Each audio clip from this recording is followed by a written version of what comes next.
The moment my in-laws dropped that little girl at my doorstep and rushed off to catch their flight to Hawaii, I remember thinking something about the whole situation didn't feel right.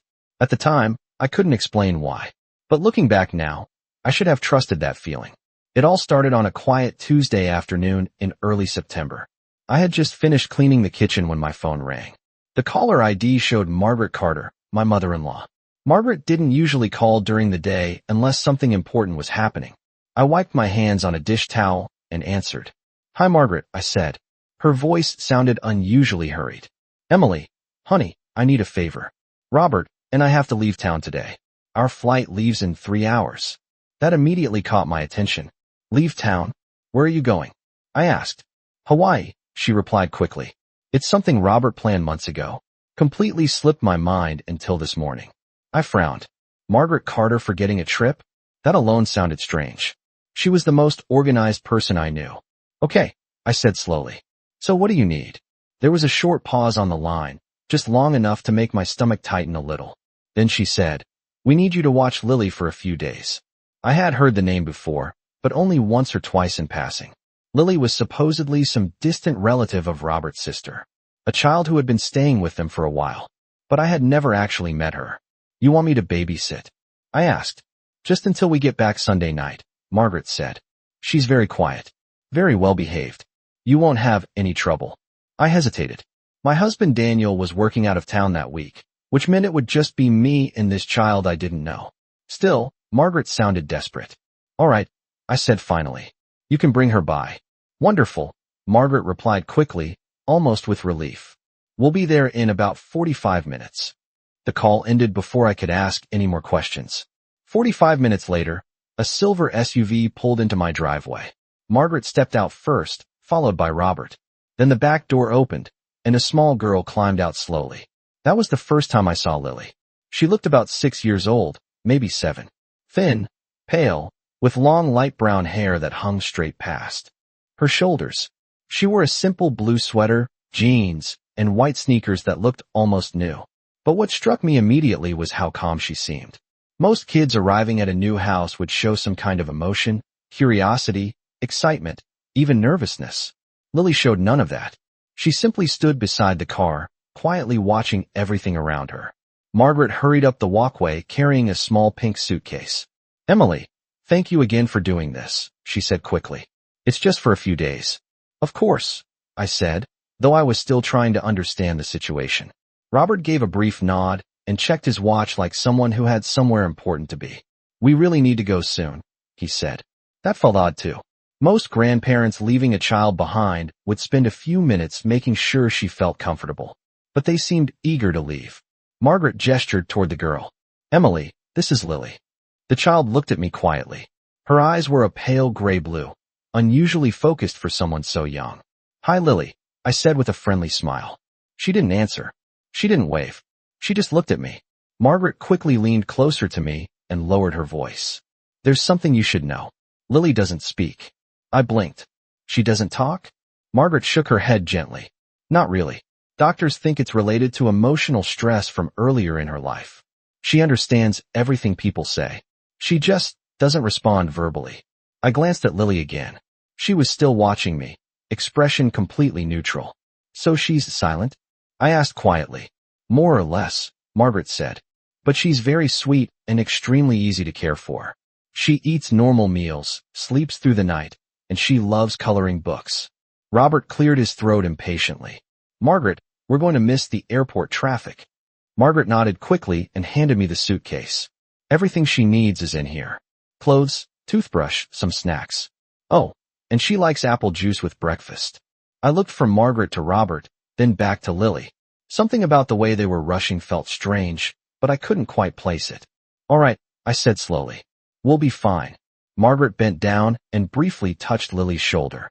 "Be good, sweetheart." Lily didn't react. No hug, no wave, nothing.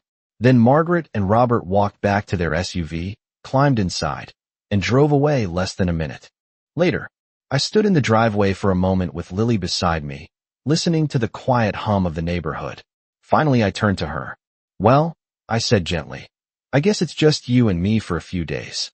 Lily tilted her head slightly, studying my face like she was trying to memorize it. Then she picked up her small suitcase without being asked and walked toward the front door like she had already decided this was where she belonged.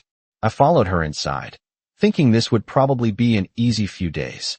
A quiet child, a quiet house, nothing complicated. But what I didn't know at that moment was that the silence surrounding Lily Carter wasn't normal at all. And before that night was over, I would realize something about that little girl that would change everything I thought I understood about my husband's family. For the first few minutes after Margaret and Robert drove away, the house felt unusually quiet, the kind of quiet that makes you suddenly aware of every small sound around you. The ticking clock on the kitchen wall, the faint hum of the refrigerator, and the soft shuffle of small footsteps moving across the hardwood floor. Lily had already carried her little pink suitcase into the living room and placed it neatly beside the couch as if she had done this routine many times before. I watched her for a moment, noticing how carefully she moved, how deliberate every step seemed. Most children her age would wander around curiously or ask questions about the house, but Lily didn't either. She simply stood there and looked around slowly, studying the room with calm, thoughtful eyes. "Do you want me to show you your room?" I asked gently. Lily turned toward me. Her expression did not change, but she nodded once, a small, quiet movement. That was the first response she had given since arriving. I took that as a good sign. "All right," I said with a friendly smile. "Come on." I led her down the hallway to the small guest bedroom near the back of the house. It was not a large room, but it was comfortable. There was a twin bed with a soft blue blanket, a small dresser, and a window that looked out toward the maple tree in our backyard. I had quickly added a few things earlier after Margaret. Called a stuffed bear I found at the grocery store and a coloring book with a pack of crayons. Lily stepped into the room quietly and looked around with the same focused attention she had shown in the living room. She walked to the bed, touched the corner of the blanket with her fingers, then turned toward the window and studied the backyard for several seconds. "You can put your suitcase here," I said, pointing to the dresser. She did exactly that, lifting the small suitcase and setting it neatly beside the dresser without a sound. The calmness in her movements was almost unusual. It was not the quiet nervousness some children show in unfamiliar places. It felt more like patience, like someone observing a situation before deciding how to react. I leaned against the doorframe and watched her for a moment. "Are you hungry?" I asked. Lily looked back at me and nodded again. "Okay," I said. "Let us get you something to eat." In the kitchen, I poured a glass of apple juice, remembering what Margaret had mentioned earlier, and made a simple grilled cheese sandwich. Lily sat at the table with her hands folded neatly in front of her, waiting quietly while I placed the plate and glass in front of her. "Here you go," I said. She looked down at the food, then back up at me briefly, almost like she was acknowledging the gesture. Then she began eating slowly and neatly, taking small bites. Watching her was strangely fascinating. Even the way she ate seemed careful and thoughtful. Most children would talk or fidget or ask for something else, but Lily remained completely silent. Still, there was something about her that did not feel distant or withdrawn. Her eyes moved constantly, observing everything around her. When I opened the refrigerator, she noticed. When a car passed outside, she glanced toward the window. When the microwave beeped, her head turned immediately toward the sound. It became clear very quickly that Lily understood everything happening around her. She simply chose not to speak. After lunch, I showed her where the bathroom was and where the towels were kept. She followed each instruction perfectly. If I pointed to something, she looked at it and nodded. If I asked a question that required a yes or no answer, she responded with a small nod or a gentle shake of her head. "You are making this very easy," I told her with a small laugh as I rinsed the dishes in the sink. Lily stood near the kitchen doorway watching me, her quiet eyes thoughtful. Later that afternoon, we sat in the living room. I turned on a children's movie, expecting that she might enjoy something familiar. Lily sat cross-legged on the couch with the stuffed bear in her lap. At first I thought she was not paying attention to the screen, but after a few minutes I realized she was following the story closely. When a character on the screen made a surprising face, Lily's eyes widened slightly. When something funny happened, the corner of her mouth moved just a little, almost like the beginning of a smile. It was the first sign of emotion I had seen from her all day. I glanced at her from the armchair across the room and thought about what Margaret had said earlier. Doctors think it is related to emotional stress from earlier in her life. The sentence echoed in my mind. Something about it sounded vague, like an explanation that avoided details. Still, I told myself not to overthink it. Children sometimes go through difficult experiences. Silence can be a coping mechanism. As the movie continued, Lily suddenly looked away from the television and turned toward me. Her eyes held mine for a few seconds. It was not the quick glance of a shy child. It felt more like she was studying my face carefully, trying to understand who I was. "Everything okay?" I asked softly. Lily did not answer, of course. But after a moment, she nodded once and returned her attention to the screen. The afternoon passed quietly after that. When the movie ended, Lily picked up the coloring book from the coffee table and began filling the pages with careful, steady strokes. She stayed inside the lines with surprising precision for a child her age. I sat nearby, answering emails on my laptop while occasionally glancing over at her. The sun slowly lowered outside the living room window, casting long golden shadows across the floor. By the time evening arrived, the house had settled into a peaceful rhythm. Yet beneath that calm, a small thought continued to linger in the back of my mind. Margaret had said Lily could not speak. But the more time I spent watching her, the more I started to wonder if that explanation was not the full story. By the time evening settled over the house, the sky outside the living room window had turned a soft orange, fading slowly into blue, and the quiet that had followed Lily since she arrived seemed to settle deeper into every corner of the house. I glanced at the clock on the wall and realized it was already a little past 6:30 in the evening. Normally by that time Daniel and I would be deciding what to cook for dinner or arguing playfully about whether we should just order takeout instead. But Daniel was 3 states away for work, and the only other person in the house was a silent 6-year-old girl who was now sitting on the floor carefully coloring the same page she had been working on for almost 20 minutes. I watched her for a moment from the couch. Her focus was impressive. She held each crayon steadily, moving slowly across the paper, never rushing, never scribbling. Every color stayed neatly within the lines. It was the kind of patience that most children her age simply did not have. "All right, Lily," I said gently, closing my laptop and setting it on the coffee table. "Let us think about dinner." Her hand paused for a moment, and she looked up at me. "How do you feel about pasta?" I asked. She tilted her head slightly, as if considering the question, then gave a small nod. "Pasta it is," I said with a small smile. In the kitchen, I filled a pot with water and placed it on the stove. As I moved around preparing the ingredients, I could feel Lily standing quietly near the entrance to the kitchen. I glanced over and saw her leaning lightly against the wall, watching everything I did with that same calm curiosity she had shown all afternoon. "You can sit at the table if you want," I told her. She walked over obediently and climbed onto one of the chairs, resting her hands on the table while she observed the room again. It was impossible not to notice how aware she seemed of everything. When the water began to boil and I dropped the pasta into the pot, her eyes followed the motion carefully.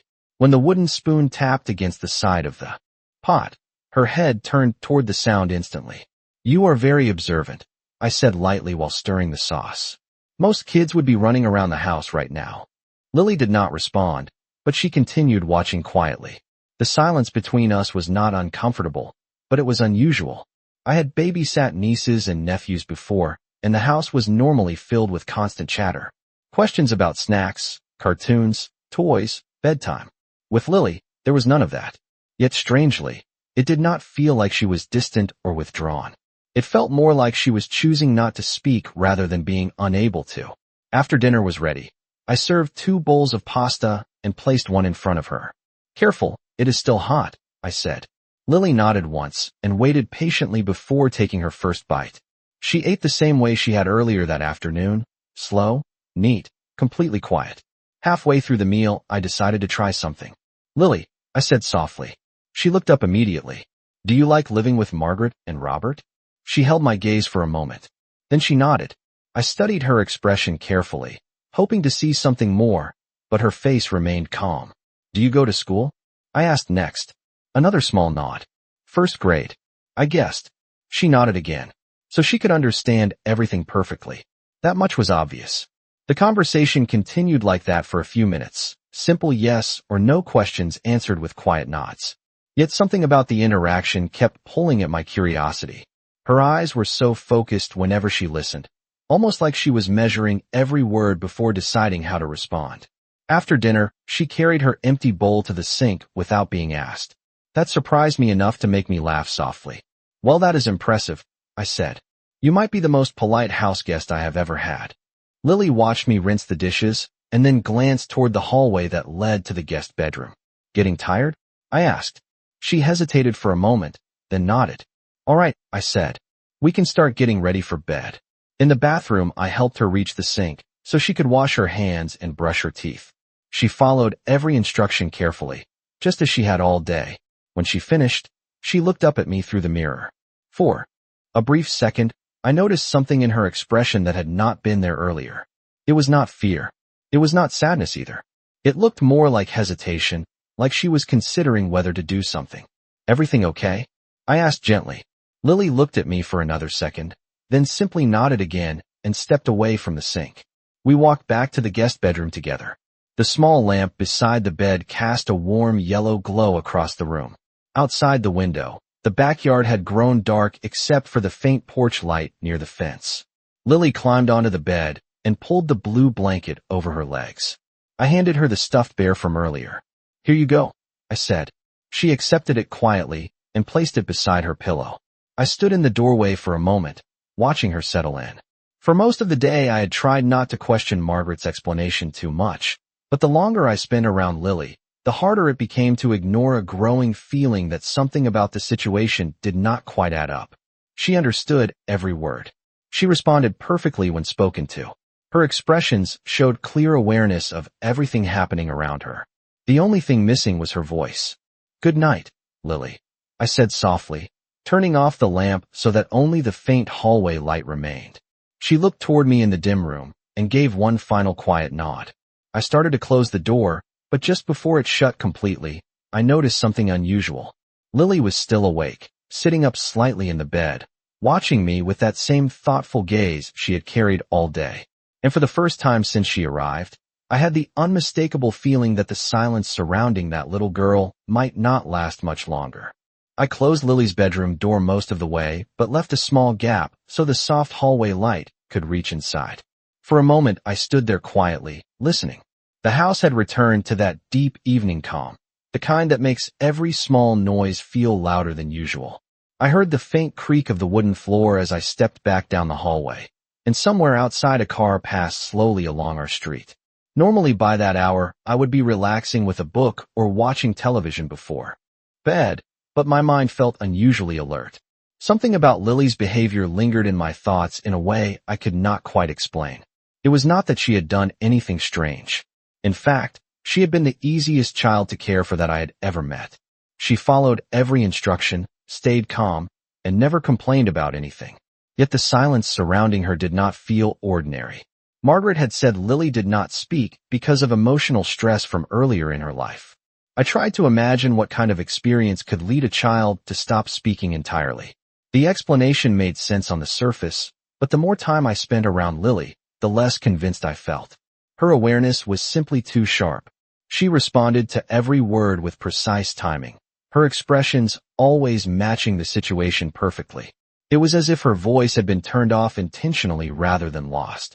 I went into the kitchen to pour myself a glass of water and leaned against the counter for a moment. The digital clock on the microwave read 8:47 in bright green numbers. Outside the window, the backyard was almost completely dark except for the soft glow of the porch light near the fence. Everything about the evening looked peaceful, but my thoughts kept circling back to the same question. Why had Margaret seemed so eager to leave earlier that afternoon? Most grandparents would take time to explain details about the child they were leaving behind. Instead, Margaret had spoken quickly, almost nervously, and then rushed out the door. I set the glass in the sink and walked into the living room. The coloring book Lily had been using earlier still lay open on the coffee table. Curious, I picked it up and flipped through the pages. Every picture she had colored looked incredibly neat. The lines were perfect, the colors chosen carefully. Even the pressure of the crayon strokes was consistent. It was the work of someone patient and focused. On the last page she had colored earlier that afternoon, I noticed something interesting. In the corner of the picture, very small but clearly visible, Lily had written her name. The letters were printed carefully in blue crayon. Lily. I stared at it for a moment. The handwriting looked steady and practiced, not like the uneven scribbling many first graders. Produce. You write very well, I murmured quietly to myself. That detail only made my curiosity grow stronger. A child who could write that clearly certainly had the ability to speak. The thought lingered with me as I turned off the living room lights and began preparing for bed. A few minutes later, I brushed my teeth, changed into comfortable clothes, and stepped into my bedroom at the end of the hallway. The door to Lily's room remained slightly open just as I had left it. As I passed by, I glanced inside. The faint glow of the hallway light revealed Lily lying quietly under the blue blanket.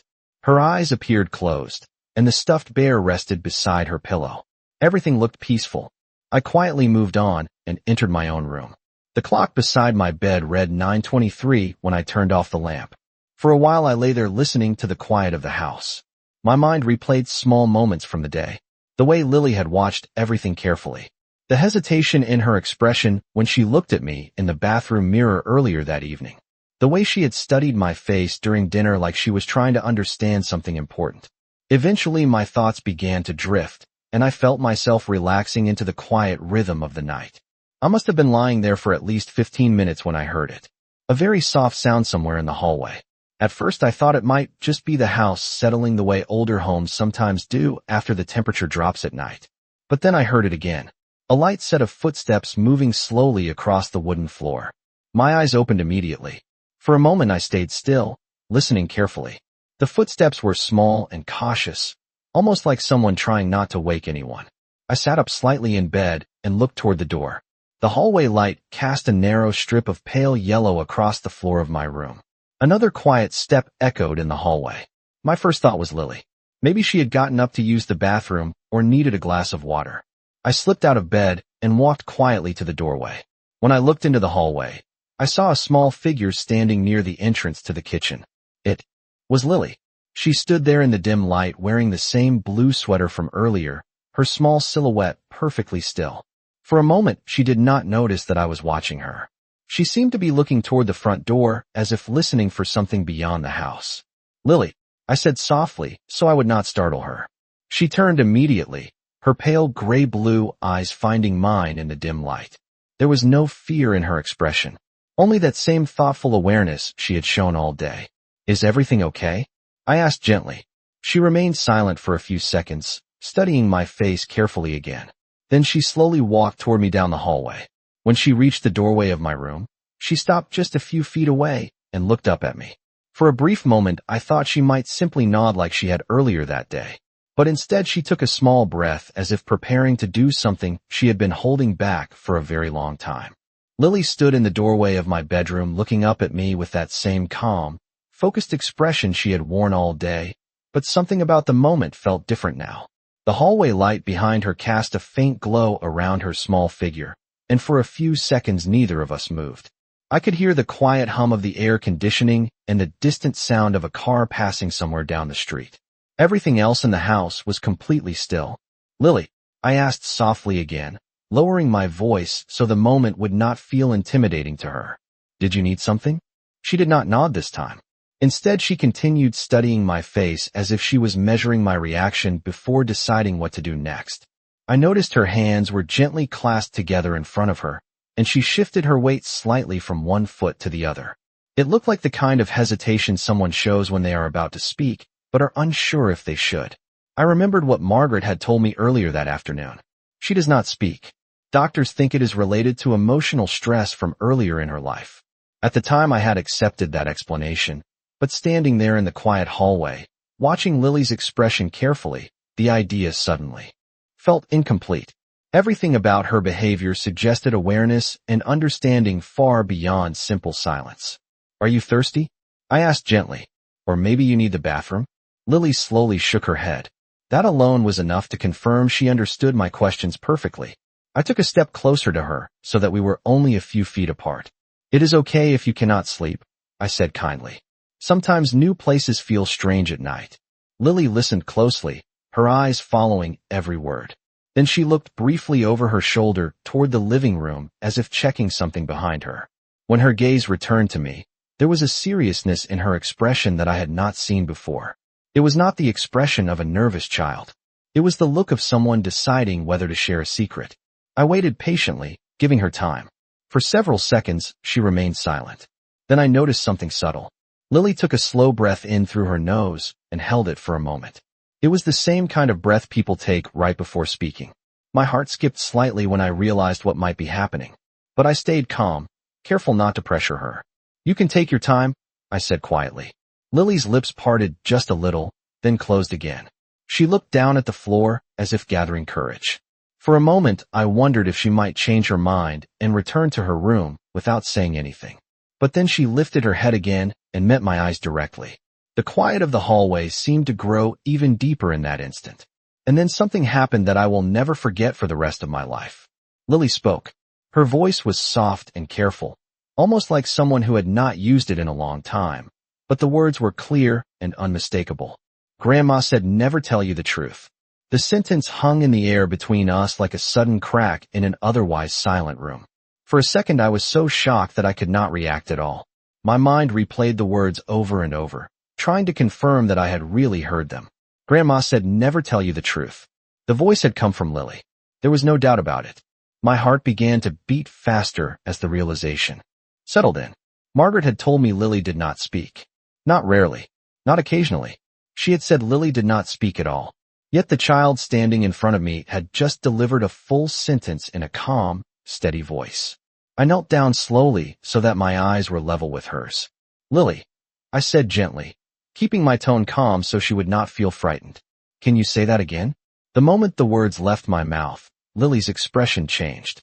The determination that had appeared seconds earlier faded quickly, replaced by the same quiet stillness she had shown all day.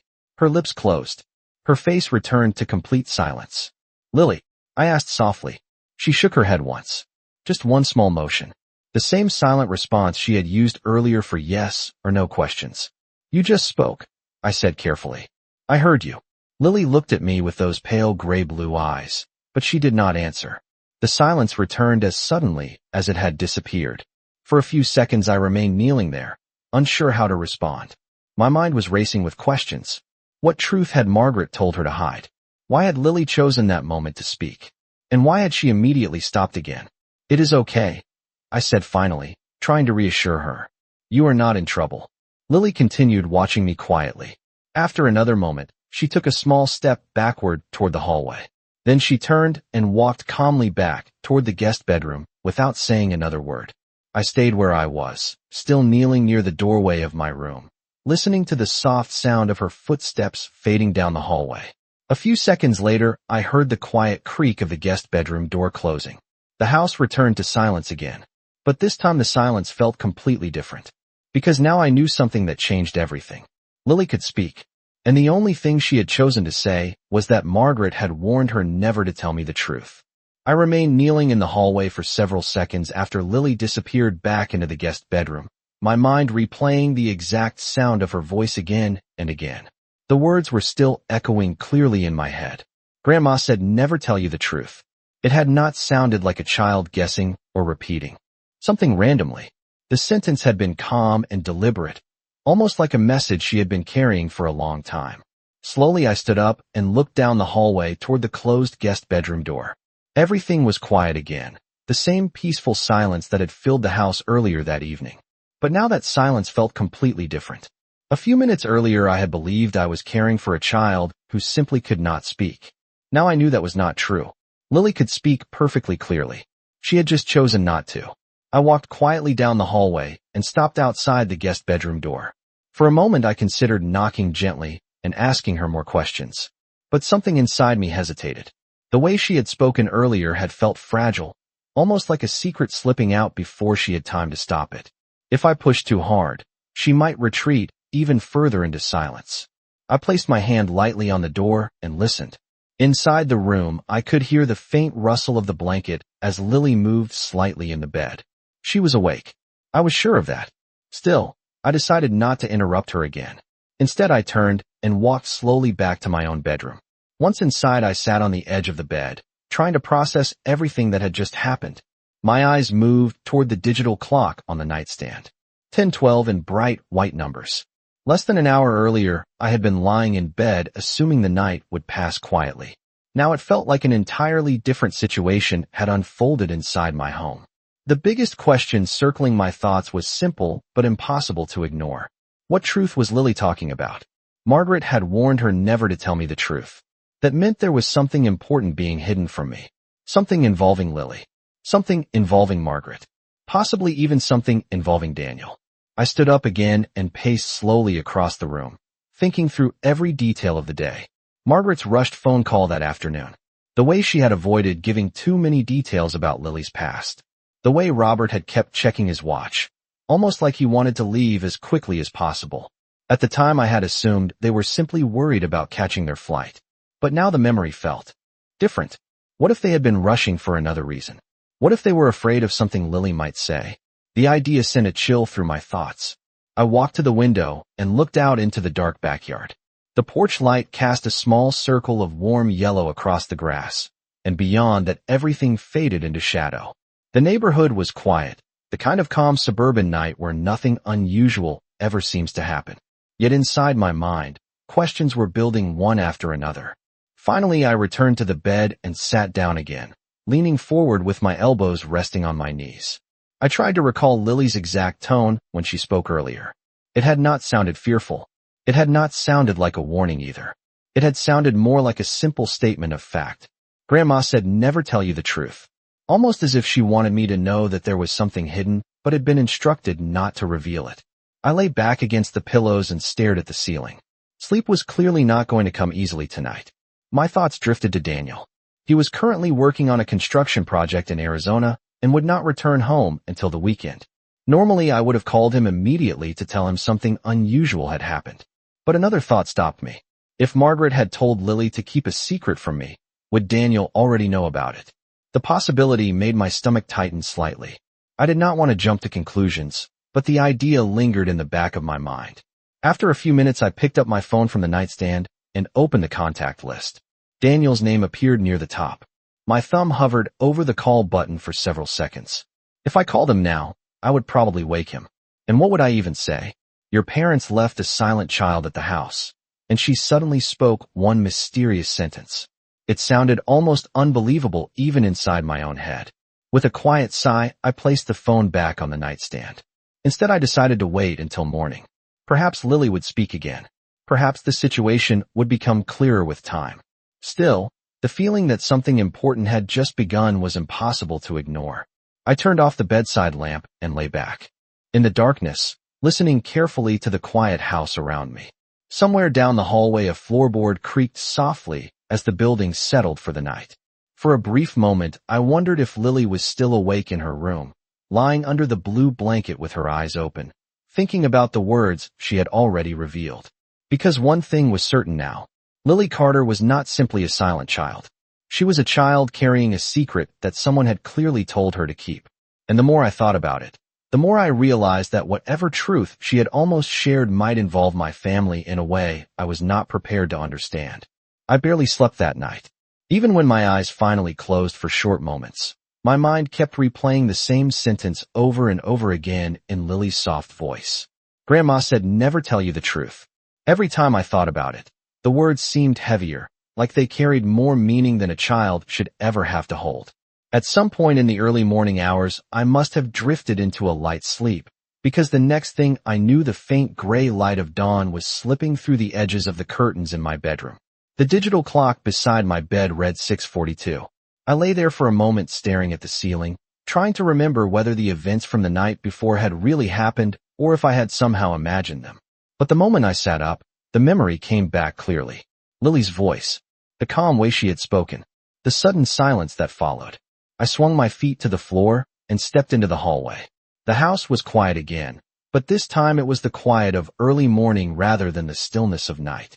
Soft sunlight was beginning to filter through the living room windows, casting long pale lines across the hardwood floor. I walked slowly toward the guest bedroom door and paused. It was still closed. For a moment I wondered if Lily might still be asleep. But before I could decide whether to knock, the door opened gently from the inside. Lily stepped into the hallway wearing the same blue sweater and jeans she had worn the day before. Her long light brown hair looked slightly tousled from sleep, but her expression was calm and alert as always. When she saw me standing there, she stopped. For a brief second our eyes met, and I could not help wondering whether she remembered the conversation from the night before as clearly as I did. "Good morning, Lily," I said softly. She looked at me for a moment, and then gave the same small nod she had used throughout the previous day.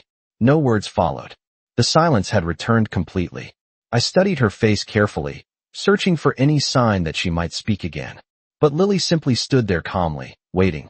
It was as if the moment from the night before had never happened. "Did you sleep okay?" I asked gently. She nodded once. That was all. I decided not to mention what she had said during the night. At least not yet. If I brought it up too quickly, she might retreat even further into silence. "How about some breakfast?" I suggested. Lily nodded again. In the kitchen, I poured 2 glasses of apple juice and placed a small bowl of cereal in front of her at the table. She climbed into the chair quietly and began eating with the same neat patience she had shown the day before. I sat across from her, stirring my coffee slowly while observing her. Every movement she made looked perfectly normal. She chewed calmly, glanced toward the window when a bird landed outside, and occasionally looked back at me with that thoughtful gaze that seemed far older than her years. If someone had walked into the room at that moment, they would simply see a quiet child eating breakfast. Nothing about the scene would seem unusual, but I knew something different now. I knew that voice existed behind that silence. "Lily," I said gently after a few minutes. She looked up immediately. "Do you remember what you said last night?" For a moment she froze. The spoon paused halfway between the bowl and her mouth. Her eyes studied my face carefully, just as they had in the hallway hours earlier. Then she slowly placed the spoon back into the bowl and shook her head once. A clear, deliberate motion. "No." I felt a small wave of disappointment, though I tried not to show it. "You spoke?" I said calmly. "You told me something about your grandmother." Lily's expression did not change. She simply lowered her eyes toward the cereal again and continued eating as if she had not heard me. The silence felt thicker now, heavier than before. I waited another moment before asking quietly, "Lily, what truth did she tell you not to share?" The question hung in the air between us. Lily's hand stopped moving again. Slowly she looked up. For a brief second I thought she might speak. Her lips parted slightly, and her eyes searched my face with the same hesitation I had seen the night before. But then something in her expression shifted. The hesitation vanished. Her lips closed again. Without a word, she picked up her spoon and continued eating her cereal. Just like that, the opportunity disappeared. I leaned back in my chair and let out a slow breath. Clearly she had decided not to say anything more. At least not now. The rest of breakfast passed quietly. After she finished eating, Lily carried her bowl to the sink just as she had done the previous evening. Then she walked into the living room and sat on the carpet near the coffee table where the coloring book still lay open. Within seconds, she had picked up a crayon and returned to coloring with the same careful focus as before. I stood in the kitchen doorway watching her for a moment, realizing something important. Lily had spoken exactly once. She had revealed just enough information to make me question everything, and then she had closed herself off again completely. It felt almost like she was waiting for something, or perhaps waiting for someone. And the more I thought about it, the more I realized that if I wanted to understand the truth behind her words, I might have to start looking for answers somewhere else. After breakfast, the house settled into a quiet routine again, but this time my thoughts were far from calm. Lily sat on the living room floor coloring another page in the same careful, patient way she always did, and from the outside everything looked normal. Yet the sentence she had spoken the night before refused to leave my mind. Grandma said never tell you the truth. The more I thought about it, the more certain I became that whatever secret she was protecting had something to do with my in-laws. And if that was true, there might be clues somewhere in there, past or in the things they had already told me. I stood in the kitchen for a moment watching Lily from a distance. She seemed completely focused on the coloring book, her small hand moving slowly across the page with a blue crayon. Every few seconds she glanced toward the window or the hallway, as if she was always aware of her surroundings. That same awareness had been present since the moment she arrived. It was another reminder that this child understood far more than she was saying. I picked up my coffee mug and walked into the living room. "I need to check a few things on my laptop," I told her gently, even though I knew she probably did not need an explanation. Lily looked up briefly and gave a small nod before returning to her drawing. I sat down on the couch and opened the laptop, trying to decide where to begin. Margaret had said Lily was some distant relative from Robert's side of the family, but she had never explained exactly how they were connected. At the time, I had not thought much about it. Families often have extended relatives who appear suddenly during difficult times. But now that explanation felt incomplete. I opened a folder of old digital photos Daniel and I had saved over the years from holidays and family gatherings. If Lily had been around the family for a while, there might be pictures of her somewhere in the collection. I began scrolling slowly through the images. Christmas dinners, backyard barbecues, Thanksgiving tables crowded with relatives.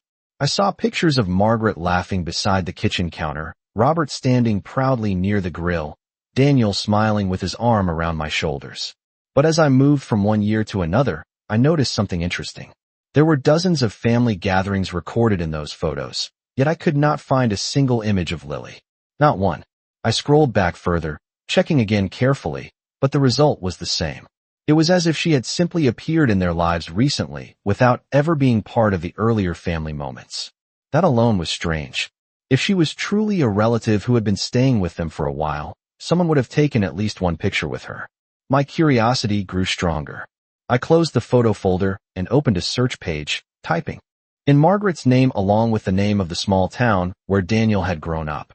I was not sure exactly what I expected to find, but I hoped something might trigger a memory or reveal a connection. Several basic results appeared about community events and old neighborhood articles, most of them unrelated. Nothing immediately connected to Lily. I leaned back against the couch with a quiet sigh and rubbed my forehead. Maybe I was searching in the wrong direction. Maybe the answers were not online at all. I glanced across the room again. Lily was still coloring quietly, but now she had paused and was looking toward me with that same thoughtful expression she often wore. For a moment it felt like she knew exactly what I was doing. "Do you like drawing?" I asked casually, hoping to start a light conversation. She nodded once. "You are very good at it," I added. Lily gave a small, almost shy smile before lowering her eyes back to the paper. It was the first time I had seen her smile since she arrived.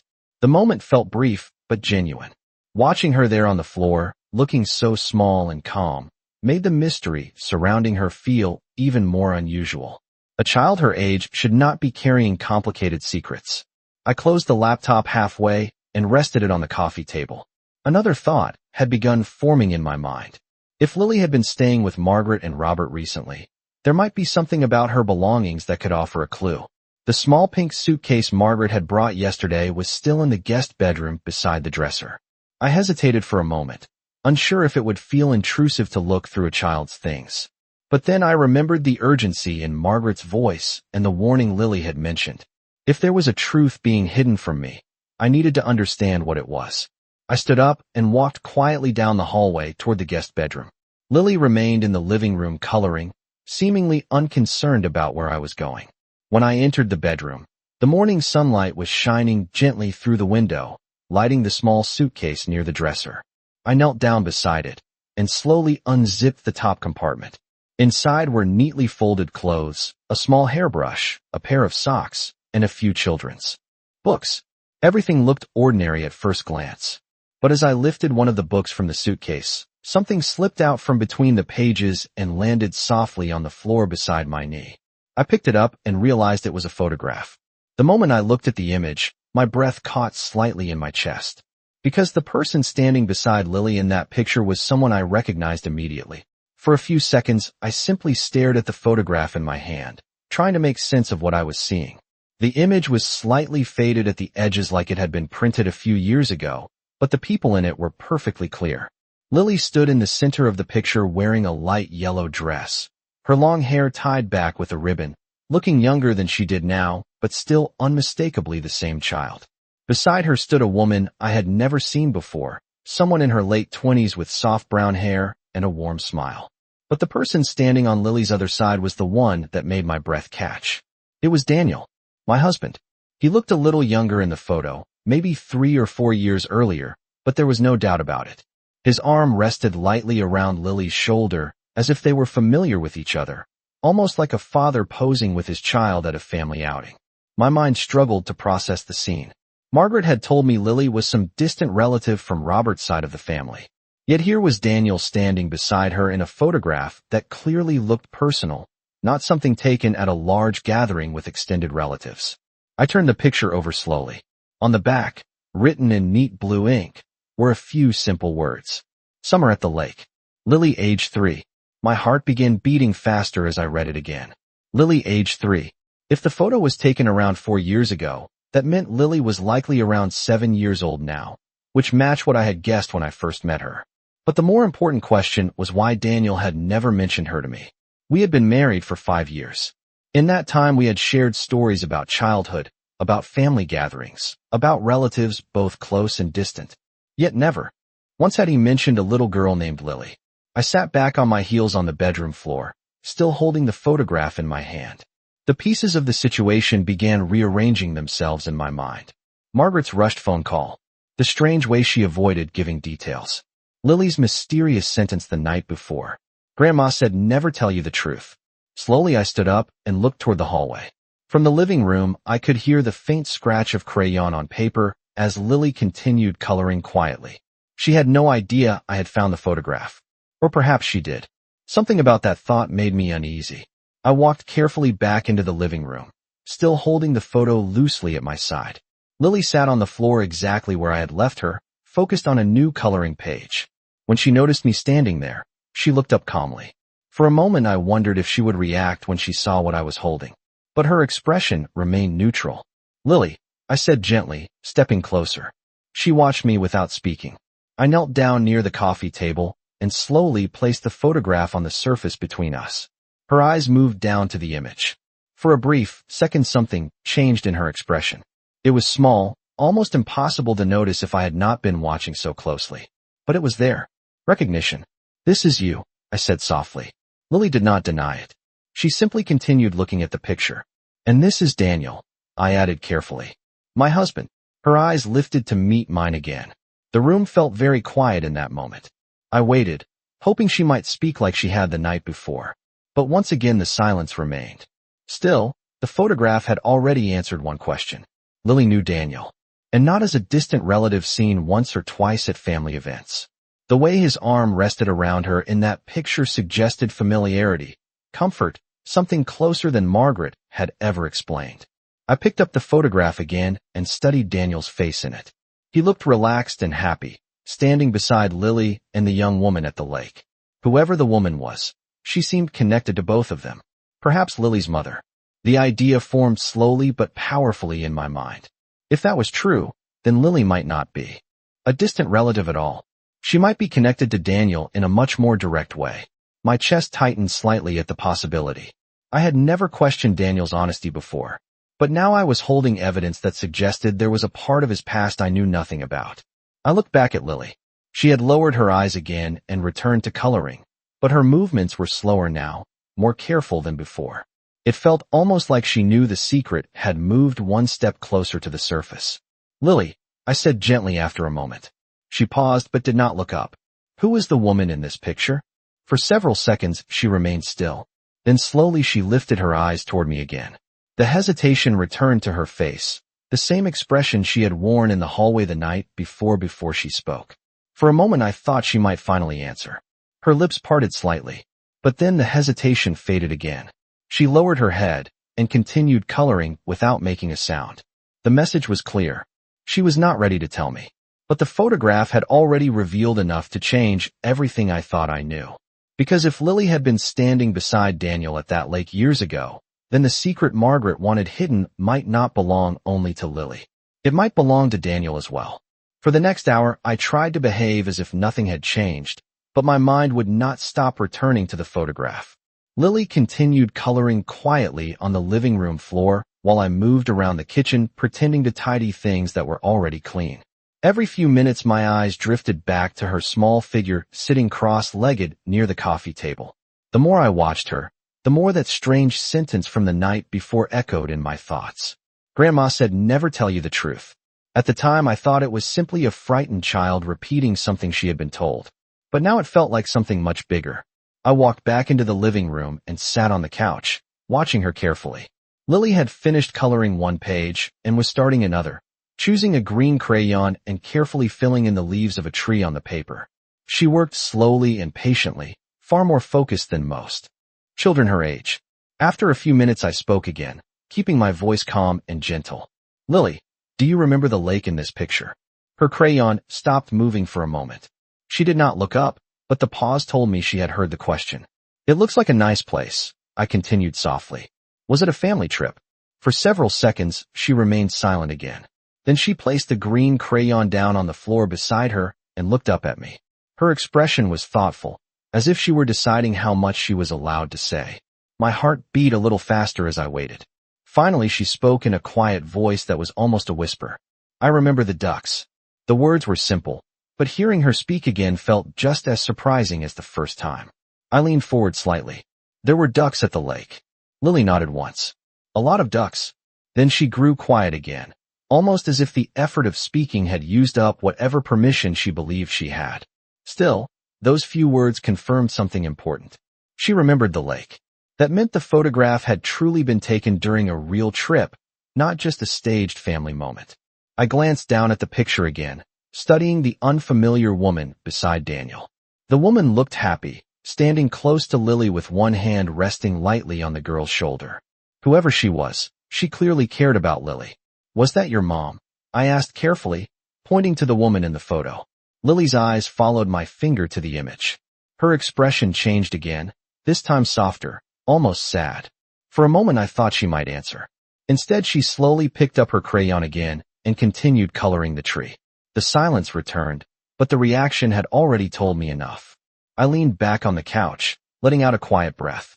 If the woman in the photograph was Lily's mother, then the question of Daniel's connection became even more complicated. There were only a few possibilities. Maybe the woman had once dated Daniel before we met. Maybe Lily was her child from another relationship, and Daniel had simply known them both at the time. Or maybe the truth was something much more personal. The idea that Daniel might be Lily's father entered my mind again, and this time it refused to leave. I immediately tried to push the thought away. Daniel had never given me any reason to doubt him before. Our marriage had always felt honest and steady. But the photograph existed, and Margaret had clearly wanted Lily kept away from me for some reason. That meant someone in the family was hiding something. Just then my phone buzzed softly on the kitchen counter. I stood up and walked over to check it. The screen showed a new message from Daniel. My stomach tightened slightly before I even opened it. The message was short. Just landed in Chicago for the conference. Flight was delayed earlier. I will call tonight when I get to the hotel. I stared at the message for several seconds. Chicago. That meant he was nowhere near home. Part of me felt relieved that I did not have to confront him immediately. But another part of me wished he were standing in front of me right now, so I could simply ask the questions building in my mind. I typed a quick reply telling him I hoped his flight had been comfortable and that everything at home was fine. My fingers hesitated before I pressed send, because technically that last part was not entirely true anymore. When I returned to the living room, Lily had finished her drawing. She held the page up quietly, as if showing it to me. The picture showed a simple lake with several small ducks floating on the water and two stick figures standing near the edge. One of the figures was tall and the other small. Above them, she had drawn a bright yellow sun. I knelt beside her and smiled gently. That is beautiful, I said. Lily looked at the drawing for a moment, then pointed at the taller stick figure. In a soft voice, she spoke again. That is him. My breath caught slightly. Him, I repeated carefully. She nodded once, and then pointed to the smaller figure beside it. And that is me. The room suddenly felt very still. I looked down at the drawing again, then slowly lifted my eyes back to Lily. My voice was barely louder than a whisper when I asked the next question. Is the tall one Daniel? Lily watched me for a long, quiet moment. Then she nodded again. I felt a quiet chill move through my chest after Lily nodded. The drawing in her small hands suddenly carried much more meaning than a simple child's picture. I looked again at the tall stick figure standing beside the smaller one at the edge of the lake. If what she meant was true, then Daniel had been part of her life long before I ever met him. For a moment, I struggled to find the right words. Lily lowered the drawing slowly back onto the coffee table and watched me with those calm, observant eyes. She did not seem afraid. She simply seemed careful. The same careful silence she had kept since arriving at the house returned again. I forced a small, reassuring smile. You and Daniel went to the lake together, I said gently. Lily nodded once more. Her voice was very soft when she answered. He fed the ducks.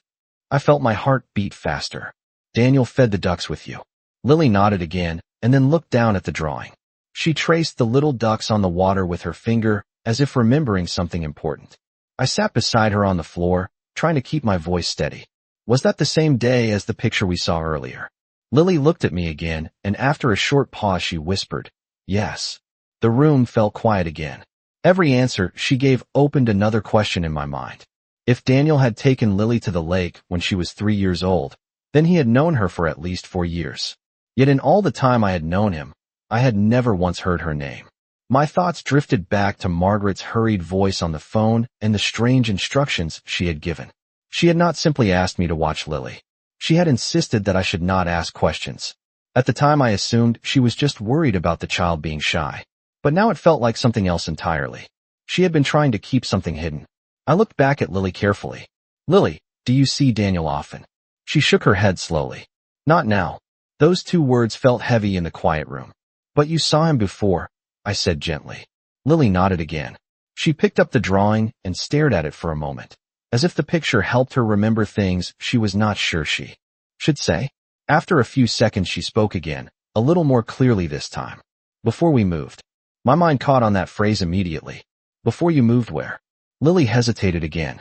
Her lips pressed together slightly, and the silence stretched between us. I could almost see her remembering the warning she had mentioned the night before. Grandma said never tell you the truth. For a moment I wondered if she would stop speaking again completely. Then she surprised me. In a quiet voice she said, Grandma said we had to live with her. The words were simple, but they answered more than she probably realized. Margaret had not just been watching Lily as a temporary guardian. She had been raising her. I felt a slow realization forming in my chest. If Lily had moved in with Margaret years ago, then something must have happened with her mother. I glanced again at the photograph I had placed on the table earlier. The smiling woman beside Lily suddenly felt like a missing piece of the story. What about your mom? I asked softly. Lily looked down at the floor. For the first time since she arrived, her calm expression shifted into something more fragile. She did not cry, but her small shoulders moved slightly as she took a slow breath. When she finally spoke, her voice sounded distant. She is not here anymore. I did not push further. The sadness in her tone told me enough for now. I placed a gentle hand on the coffee table beside her drawing and spoke carefully. Lily, did Daniel visit you after you moved to your grandma's house? She looked up at me again. For a moment her expression returned to that thoughtful, cautious look. Then she nodded. One time. Only one time. The words echoed in my thoughts. If Daniel truly had a connection to this child, why would he visit only once? Unless something had changed. I leaned back slightly, trying to understand the timeline. Lily had been 3 in the photograph. She moved in with Margaret sometime after that. Daniel visited her once. And then for the next several years he never mentioned her again. The silence in the room felt heavier with every detail. Just then Lily spoke again, almost as if she had decided to add one more piece to the puzzle. Grandma said he cannot come anymore. I looked at her quickly. Why? Lily shook her head slowly. She said it makes things complicated. I felt my breath catch slightly at those words. Complicated. That was exactly how this situation felt now. The quiet house around us suddenly seemed filled with questions that had been waiting years to be asked. I looked at Lily again, noticing how small she seemed sitting on the floor with her drawing of the lake and the ducks. Whatever secret the adults had tried to hide, she had been living inside it the whole time. And now, without meaning to, she was slowly revealing it piece by piece. I picked up the drawing again and studied the tall stick figure beside the smaller one. My voice was gentle but steady when I spoke next.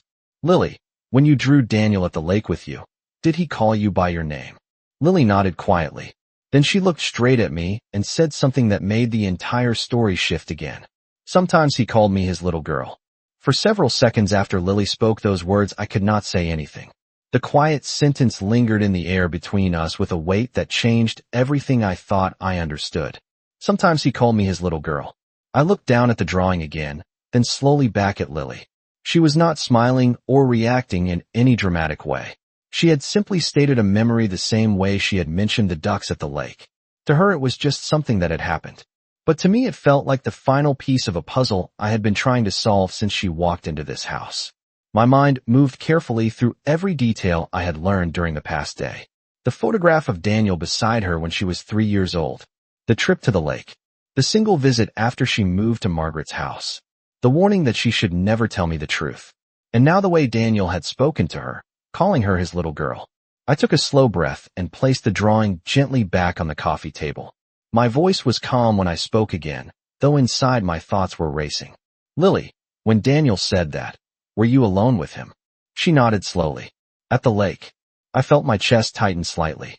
The quiet living room around us seemed suddenly filled with the past, with moments that had happened long before I met Daniel, but were now reaching forward into my life. I studied Lily carefully.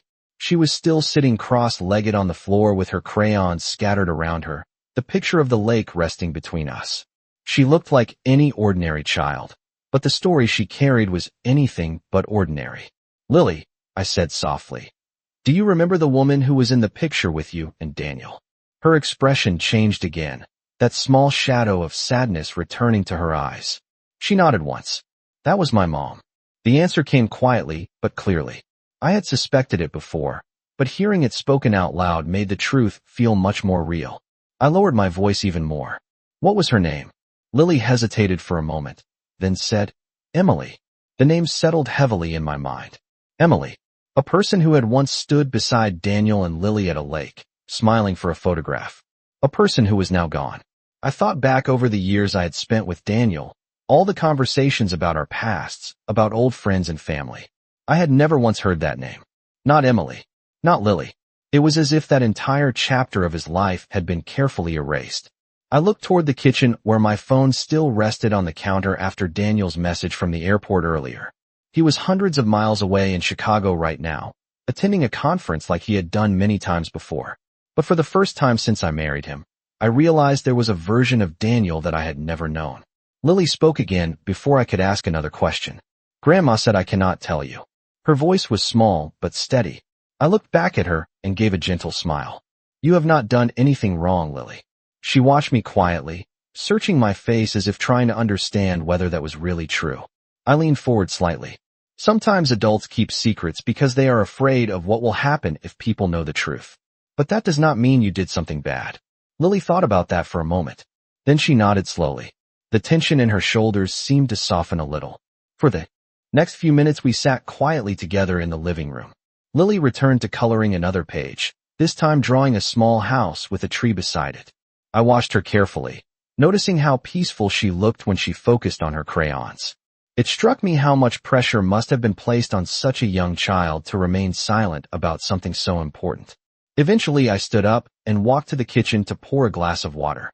My thoughts continued moving through the story that had slowly revealed itself throughout the day. Years ago, Daniel had known a woman named Emily.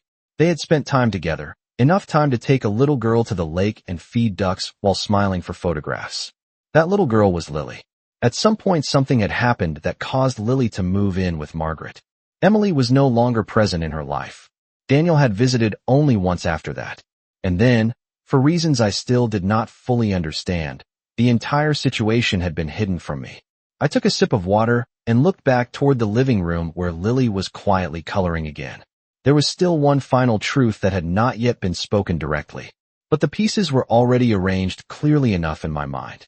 If Daniel had called her his little girl, if he had been part of her life when she was younger, and if Margaret had worked so hard to keep that connection secret, then there was only one explanation that truly made sense. Lily was not a distant relative left at my house for convenience. Lily was Daniel's daughter. And the moment Daniel returned home, the secret his family had tried to hide for years would finally have to be faced.